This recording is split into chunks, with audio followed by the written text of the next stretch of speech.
বরিশালে তুচ্ছ ঘটনাকে কেন্দ্র করে যুবদল নেতা সুরজ গাজীকে কুপিয়ে হত্যা করেছে দুর্বৃত্তরা। রোববার রাত ৮টার দিকে নগরীর কাউনিয়া হাউজিং এলাকায় এই ঘটনা ঘটে। প্রত্যক্ষদর্শীরা জানায়, কিছুদিন আগে সুরজ ও প্রতিপক্ষ ৩ নম্বর ওয়ার্ড স্বেচ্ছাসেবক দলের আহ্বায়ক শাহিনের মধ্যে কথা কাটাকাটি হয়।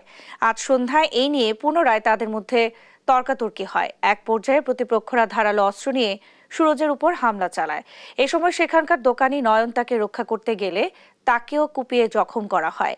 দুইজনকে শেরেবাংলা মেডিকেল কলেজ হাসপাতালে নেওয়া হলে চিকিৎসক সুরজকে মৃত ঘোষণা করেন। সন্ত্রাসী কার্যকলাপ, চাঁদাবাজি, মাদক বাণিজ্য, ওই প্রতিবন্ধ দখল, নকল সোনা গ্রুপ, এইগুলোর প্রতিবাদ করার কারণেই আজকে এই নৃশংস হত্যাকাণ্ড ঘটছে। আর যারা ঘটাইছে তারা এই সবগুলোর সাথে জড়িত।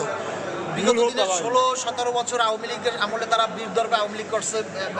রহিজ আহমেদ মান্নার সাথে বাবা, ছেলে, ভাই, আত্মীয় স্বজন সবাই আওয়ামী লীগ করছে, ছাত্রলীগ করছে।